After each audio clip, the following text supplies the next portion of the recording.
So as you know, we talk a lot about strategy here on Podcasting Strategy Simplified. And one of the big reasons why is because without it, you're pretty much navigating the road without a GPS. And having no roadmap, having no guidance can really set you off on a course that you really don't want to be on.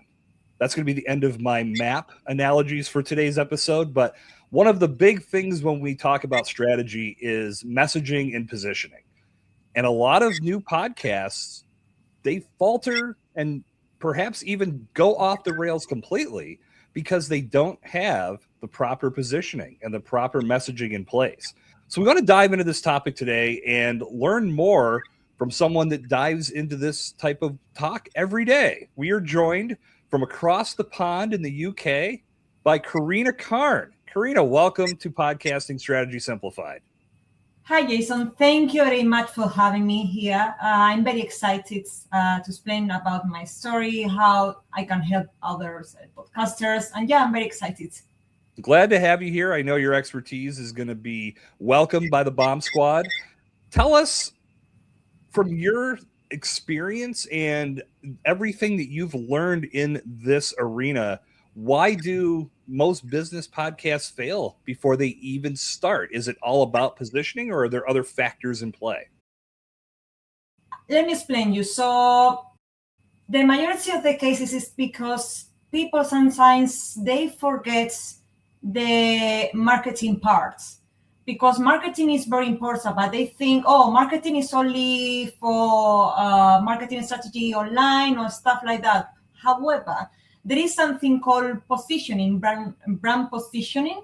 And this is basically the strategy that goes behind when you launch a product, a service, a podcast, or you have social media accounts and you want to start. It's very important because you need to define many subjects here. I'm talking about define your audience, define the problem, and when it's not clear, right? The problem is that you are confusing the audience all the time, because from the very beginning, you didn't have a strong foundation. And that's the real problem, because if you are confusing the audience, people that don't understand you, it's not effortless, right? They will abandon your podcast because they don't know who you are. They don't know what problem are you solving. We are operating in a market that is already very competitive, as you already know, Jason. And it's very hard to stand in a position where there are very big podcasts out there. If you, for example, for someone that is entering the market, right, you have a podcast, you barely have audiences, right? You need to position yourself from the very beginning with a solution for a problem that your audience has every day. Once that you find the pain point here, this is how I call it, you are attracting that niche, that audience that needs a solution. And that's the first reason why they will stick to your podcasts. That's how loyalty is created, because you are offering a solution that nobody else does, right? And that's basically it. It's very simple, but even though it's simple, but people forget it. Positioning is all about who you are, what are you solving, and offering value.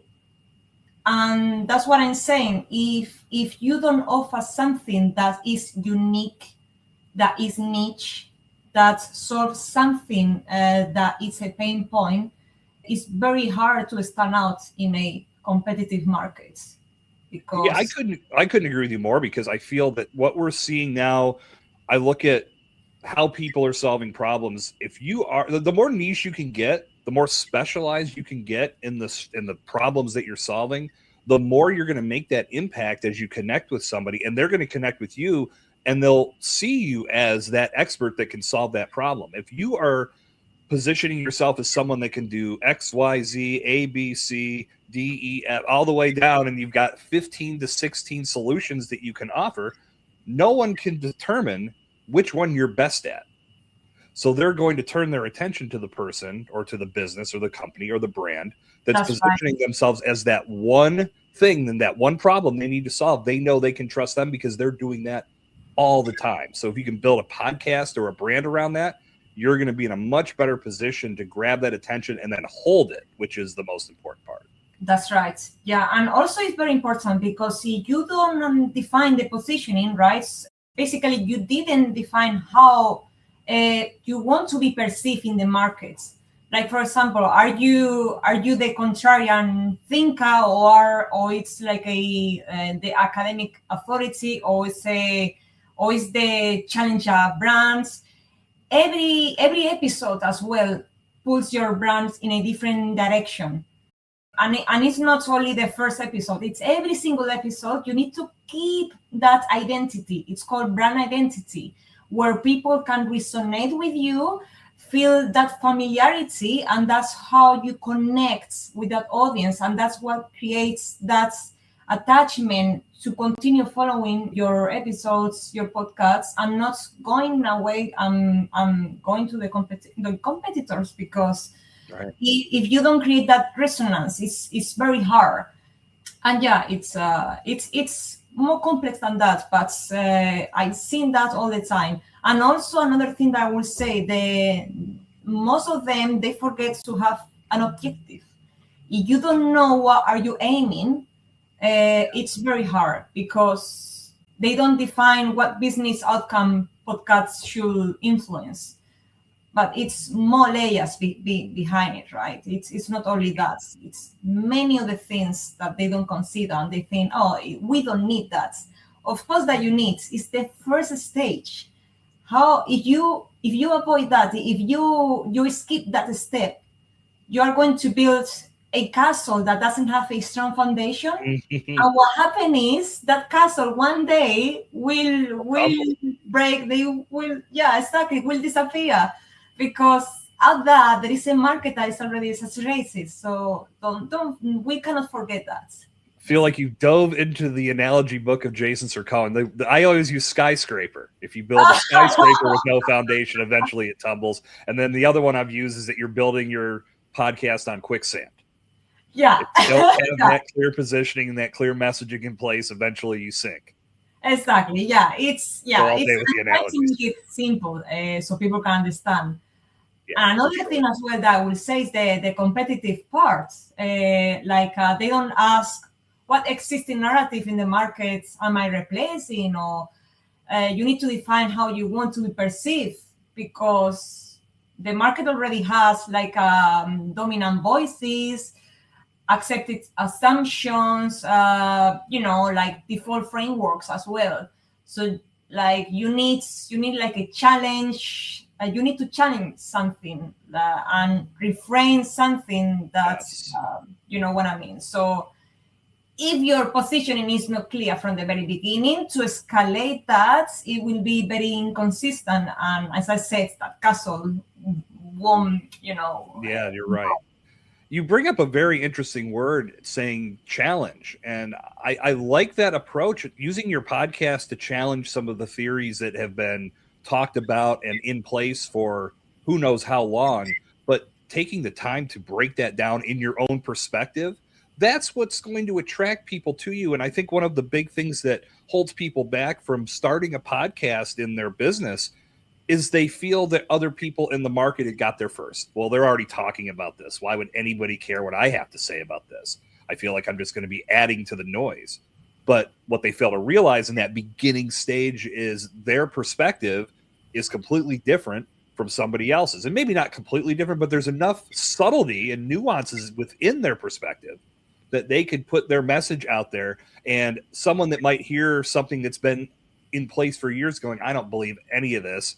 They hear you and say, this is my jam. This is what I've been waiting to hear. Exactly. Now you've got a loyal listener who will then recommend you to others. And that's when you start to feel that growth. And that's, again, it's all these little pieces that you have to put in place along the way. But to go back to what you were saying a second ago, Karina, it's having that foundation in place so you can build the bricks and ultimately build something that doesn't fall over. And now that you mentioned about the challenge, now it recalls me like it's very important to have a story. People think, oh, this is not a novel. I don't need a story. Of course that you do. People want to follow something bigger than them. They want a movement. They want something to belong, right? Right. You don't offer a challenge that they can pursue, right? That they can follow. It's very hard to keep that momentum for them to follow you, right? Because, like, for example, even though repeating the same patterns, like repeating the same sentences at the beginning and when you stop, right? That creates that momentum. People follow that. People hear that all the time in your episodes. Mm-hmm. That creates a brand. It's called brand identity. People already remember you. Oh, he's the person that was all the time repeating that sentence. You know, yeah. It has to be used like a hook, an emotional hook. Mm-hmm. Because I also work, I'm a behavioral scientist as well, a part of my work, right? And I connect the psychology of products and the consumer behavior, right? Awesome. So if you don't have something catchy, right, to grab that attention in the first 5 seconds of your episodes, yeah, people don't have time. People will disconnect the attention because we are already saturated with information all the time. Radio, TV, social media. It's very hard to keep that loyalty, that retention after the 5 seconds. That's why many people abandon. And that is the main cause why people started podcasts and they stop doing it after the 10th episodes, because people lose interest, and it's all about attention. In this competitive market, if you don't grab the attention the first few seconds, it's very hard to keep that retention.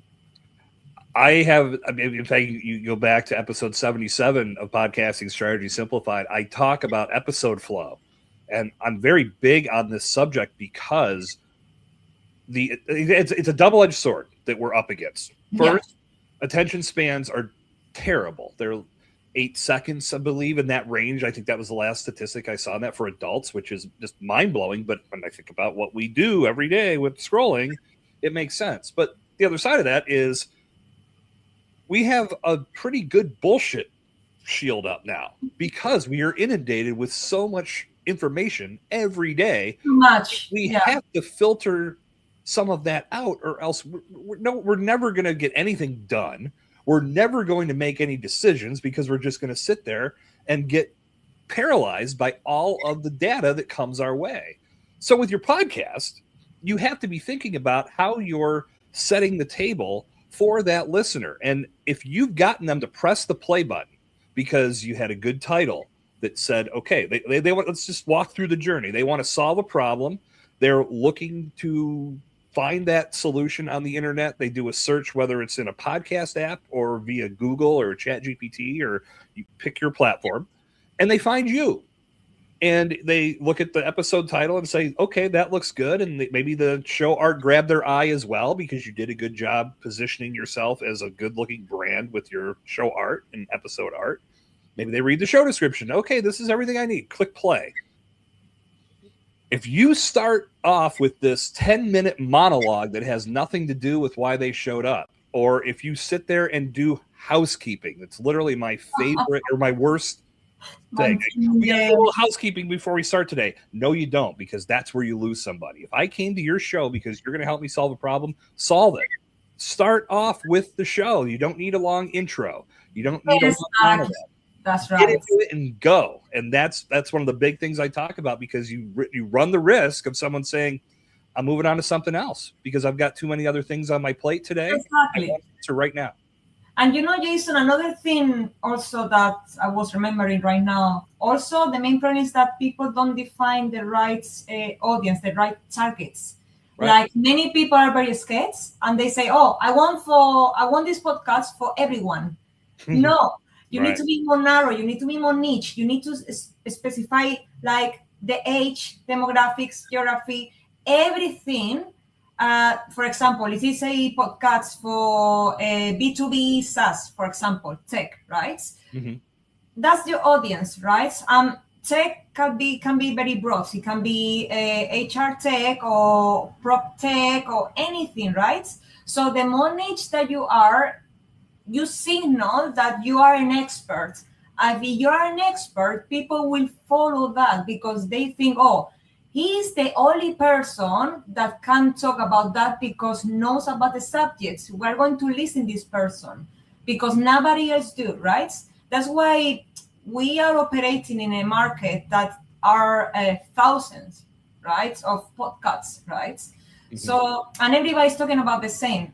Didn't you see like many podcasts talking about marketing, generic marketing, or about finance? It's very generic. If you find a niche that has a pain point, right, and you offer a solution, you win on the markets. Yes. Yes. Another thing that I will tell you is that the tone, the language that you use.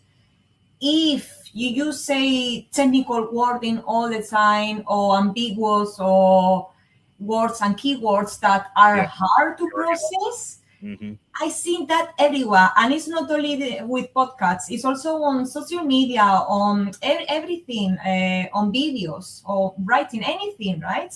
Right. You use a language that it's hard to process and it's not easy. People are going to make an effort. If you make an effort, that's the second reason why people leave. Because if I don't understand you in 1 second, and you use keywords that are very, for example, academic or technical, I want to understand you. I don't know what you're talking about. Why should I follow something that is confusing me in a market that I can find somewhere that it's easier, that explain things easier, shorter, less information, more straightforward? It's those type of things that people miss. Yeah, I think of my friend Courtney Reimer. She just launched a podcast called Talking the Talk, and I was a guest on her show to kick things off. And one of the things that she talked about in the intro of the show, we talked a lot about my rebrand here on this podcast. And she talked about getting people in the door and having signage that, and this is all figurative, of course, but the signage is your branding that gets a person in the door. Once you've got them inside, meaning they've bought your course or they're paying you for your consulting services or whatever product or service you offer, once you've got them as a customer or client, now you can start to use a little bit more of that inside jargon because they're there because they understand it or they can learn it and they're more attentive. When you've got them in that initial discovery phase and they're scrolling through a lot of content and a lot of information on making that decision that's in front of them, you've got to dumb it down. And you've got to just do something that ultimately, I think you've mentioned it a couple times, the pain point. It speaks to that pain point and it pounds on it. Exactly. To a point to where they understand, okay, this is the solution I need. I'm all in now. Like, you've got to get them to that point. Then you can start to up the language a little bit. But yeah, if you scare them away with bullshit insider jargon, to quote National Lampoon's Christmas Vacation, they're out. They're done. So you're absolutely on point with that. That's right. And also another thing that is very important, the familiarity that they feel when they listen to your podcast. Do they feel that resonates with their story, or is something very far away it's an industry, for example, that they cannot feel familiar because they don't have that problem in that industry in particular. And that's related to, as I said, the language that you use, the tone that you use, the type of things that you talk about, the topics as well. As I said before, if you select topics that are very difficult to understand, or they don't speak the pains that they have, right? You need to find something that is specific, something that resonates with them, easy to understand, and at the same time that it's trendy. It has high demands with low offer. That's the trick here. If you find it, because many people think, oh, I have a pain point. I know that this audience will listen to me because I'm talking about conversion. But how many people in the world are using the same keywords about the same type of like conversion? Yes, getting more sales. Yeah, but that's very broad. That's not an actual pain point nowadays in the 21st century. Everybody's talking about the same pain point. You need to be more niche, using a problem that is more specific. That's why I said at the very beginning, select your audience, right? More specific, so you can select a pain point that is more narrow, more niche, and then that is when you grab the attention from that niche audience. Yeah. Even though if you don't have many cases, I found that some people don't have an actual pain point. Okay, select in terms of, for example, select in your neighborhoods. You live in your neighborhood, right? You know about many businesses that. There we go. That's very niche. So talk about something that worries them in your neighborhood. You don't need to be very broad. You don't need to only select your city. I live in London, and as you know, we have millions of people living here. And I try to talk always to my neighborhoods because it's very broad. Many people have many problems that you can offer a solution, a practical solution, right? So yeah, that's another thing that I say sometimes. It's very important. It's funny you talk about that target listener, target audience. I do with all of my clients when we do our strategy sessions, or leading into the strategy session, I make them do an ideal listener profile. And it's a little ridiculous. And I've had a couple of people say, when I looked at that at first, the questions you were asking me to identify answers for, or just, I'm like shaking my head. But as I got into it, it really gave me a clear vision of who I'm talking to. And that's the point. And the idea is that we find that one key person that we can talk to with all of the content that we create. And as I've learned over the years, typically it mirrors your target customer. Because, that's right. I mean, in a lot of ways, that's the person you want to bring into your umbrella. So all of these things are going to align. So if you've ever done a target customer avatar exercise in the past, yes, you'll probably find a lot of similarities. In my case, what I discovered as I was putting things together is like, man, this is a lot about me. I felt like something needed to be talked about in this world, so I created the solution. So I'm almost like my target customer. But it goes back to what you were saying about finding that one person and zeroing in on something that is going to absolutely change the game for them, because they're going to have this specific problem at some point. And if you're there to offer that solution, you're going to be the trusted resource. And maybe they don't buy right away, but they start learning from you through your podcast. Exactly. You said all of the ancillary content that you create from your podcast, whether you do video series and video clips and email campaigns and newsletters, all of the ways you can repurpose your podcast content will speak to this one person and then make them say, this is my when I'm ready, I need to make my buying decision. I trust them. They've taken a lot of time already to educate me. That puts you over and above some of the competitors out there that are just trying to lure a person in with a slick sales pitch. The way that we sell in the market, not only with podcasts, if you're able to use your podcasts as a work mechanism that you keep repeating the same things, you keep that niche audience that they follow you, you already create a trust, right? Right. And if you are able to demonstrate something, a solution, like a podcast lets you demonstrate how you think before anyone pays you. Right. Yeah. And that's very important because you're not claiming expertise, right? You are showing the decision framing in action when you're talking, right? By the time that they book a call, they already pre-qualify you. They validated that you know how to solve problems. 100%. That's why many people miss a big opportunity running podcasts, because you can use that to warm your audience before offering any service. Because it's an opportunity. You're already exposed with the camera. You are talking about the subjects. If you have, of course, a good foundation with the right positioning, of course. Yeah, right. It all works together. It's all, and that's why a lot of people I've worked with wanted to create something that could serve as a partial sales machine to the point where they did such a good job that a person could pick up the phone and or fill out a form or buy online or whatever system they have set up because, hey, you did your job. You told me what I need to know. I trust you based on the knowledge that I've learned so far. I'm willing to work with you. I'm willing to turn over my hard-earned money for this. I would say from that standpoint of generating revenue by having all of this in place, it's going to be hard to even get to that point because more than likely, if you're missing steps along the way, you're never going to get a person to the end of that journey.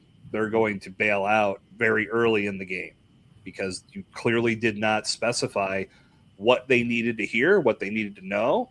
And if there's that point along the way where they lose interest or something disrupts the flow of what's happening in the process, they're off to another direction. There's just too many potential lures out there pulling them another direction. So if you're not setting them up with a clear cut journey that takes them from A to Z and Z being where they purchase, forget it. It's a process. You just don't get to that opportunity to close them.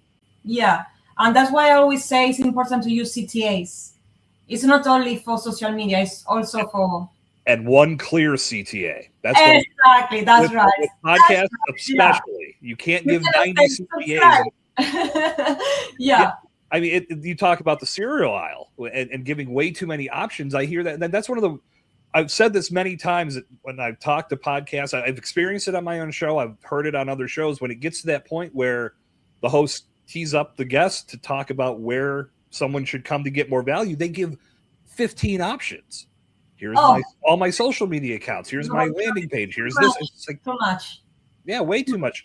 And I always say, I put some blame on the host too, because I've talked to hosts about this. You can tee it up, and I won't bury the lead. I'll do it with you when we close our show out. But there's a way for a host to tee it up to where you can guide them to giving the one place you should go. That's why I always say that you need to create a story with a beginning, with the problem, solution at the ends. And the ends, the final step is where you put the CTA and sales happen at the last stage, not at the beginning. Right. And you need to, as I said, a good positioning, a clear subject, a clear topic. Then you brought up the problem that they are suffering at the moment, and you bring a solution. You validate your experience. You validate that you are an expert in the subjects. They trust you. And also another thing is, don't offer a CTA that it's very commercial when you are new in podcasting and you only create maybe 5 or 10 podcasts. That's too soon as well. Yeah. That's too soon. You already ruined your reputation doing that. You do that at the very end, when they already trust you and they have an interest already. They have a reason for you to spend, because time is very important in society. We want to invest our time in something that offers value, not something that is commercial.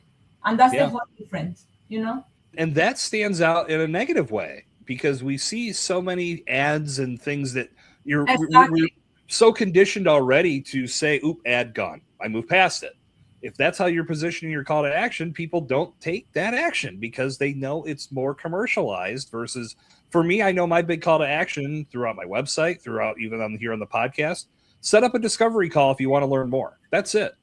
Because I feel we're going to accomplish more on that phone call, and I can learn more about where you want to be and what problems you're truly having versus me trying to sell you like, hey, go to this link and buy this thing that I don't know if it'll work for you or not, but go buy it anyway. I think now we've got ourselves to a point where I talked about the bullshit meter before.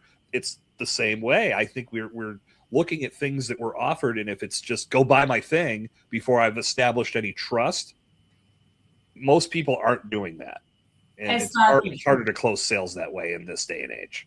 Exactly. And another thing that I will say is that many people ask me that in relation to podcasting and also YouTube, right? When you have a channel, Once that you have momentum and you build that trust, you have an audience that is loyal to you. It's very good, like in business, to diversify and start introducing guests on your channel, which means that you expand that attention to different personalities that offer different layers of that problems that you solve in your channel. For example, if this is a marketing channel, perhaps you can bring digital marketing strategies, for example, and talk about one episode all about that. And you then diversify for the following one, and you bring someone else that talk about, I don't know, positioning or revenue, for example. Always aligned to your audience, and you create that attention, you create that retention. People don't get bored. You bring more diversification, and you expand that attention. And it's very important because many people think, oh, this person is talking always about the same thing, doesn't bring people, it's a bit boring. And also it's about authority. For example, to scale a podcast as well, if you bring, for example, celebrities, if you are lucky to attract that as well, that's very good as well, because you scale through that as well. You grow your business, your podcast through that way as well. There are many strategies. There's a lot of things to consider. I know with bringing guests on the show that this is a debate/conversation that I've seen throughout the space. I know with my show, I do more solo episodes than I do guests, but for me, I like the back and forth conversation. One of the arguments against having guests on your show, if you want to position yourself as the authority, is that if you do nothing but have guests on your show, you're doing nothing but showing that you can facilitate a conversation. You're letting the guest be that expert. That's right. I don't disagree with that. And again, if that's what you want to do to build your clout in the space, then that's how you would build and develop your show. I believe if you're trying to position yourself as a thought leader and an authority in your space, the solo episodes where you actually walk people down a path, identify the problem, give them a solution, give them a call to action, that's building trust in you and you alone. You're not making the audience think that, who do I trust more here, because you're the only voice in the room. I like to take it to another level, because when I do, and you're experiencing this firsthand, I don't think about interview. I think conversation. I think this is going to be a back and forth between you and I. And I remember when we first started, I said, you sent me a couple questions to ask. I get to them. I might not. How many have I asked? One. That's right. Yeah. Open conversation. And this is what I enjoy, because this allows us both to spread. Natural. Yeah. And it's more natural. And I think from a listener's perspective, I know when I tune into a podcast, I get more from the episodes I consume when the people, the host and guest actually converse versus, and I've heard this, I've even been a part of this. The host asks a question, the guest answers, and the host goes, great, and then goes right to the next question. Lather, rinse, repeat the whole, oh God, is that brutal. Exactly. I would much rather have this back and forth, because now we're having open dialogue that a listener gets value from both sides. Both. And when the show's over, they can, and hopefully we've helped them move the needle collectively. That's the idea. That's right. Yeah. And what do you think, Jason, about the time that gets to a point where you can say, oh, my podcast already grow and people rely on metrics? It's very important to understand something. People are in a rush. Podcasters are in a rush to grow their channel immediately. And saying when you launch your first episodes and you are like very excited and you are in a rush thinking, oh, I want this to scale in a way that grows, I don't know, hundreds in 1 month or 2 months. And it doesn't work like that. The algorithm is totally, podcasters need to understand something. Podcast is one of those channels that are slow, but at the same time, one of the most effective channels, because 50 years ago or 100 years ago, people used to rely on the radio. What happened now? People switch to the podcasts. Why? Because you have it on your phone, You can drive while you are listening your favorite episodes, and it's cost effective. You can find any subject about anything that you like: entertainment, business, finance, education, anything that you want. And it's more sophisticated, and not even mention now that you have the possibility to see videos as well now with podcasts. That's a huge change now on the industry. Yeah, there's a lot of value and benefit in the podcast arena. You have to define these things early. And this is one of the big things in my strategy sessions that I cover is identifying what your main goals are. Obviously, I think that's pretty much boilerplate. But what are some small wins that you can experience along the way that are going to keep you engaged in the process of creating this content? Because it's going to take time and consistency to grow the audience. They're not going to come overnight. Exactly. Even if it doesn't happen like that. No, if it did, everybody would do this. But exactly. Yeah. But I talk about podfade. I believe this is one of the big reasons why. If you don't understand this on the front end, which I get, you don't know what you don't know. But once you start your podcast and you start creating content, maybe you get a couple episodes in. If you didn't have an understanding of what was going to happen with those first 2 episodes, and in reality, it's really not much, at least in regards to listenership, because you're just getting started. But if you didn't understand that, you may say, oh my God, I put so much work in those 2 episodes and I only got this handful of listeners. Well, this isn't worth it. And I'm done. You probably had this incredible idea that you could have built upon over a long period of time. That's right. Incredible content, and found new ways to spin episodes into different parts of that same subject. There was so much you could have done, but because the first 2 episodes didn't get you an exclusive deal with Spotify, you walked away. Like, come on.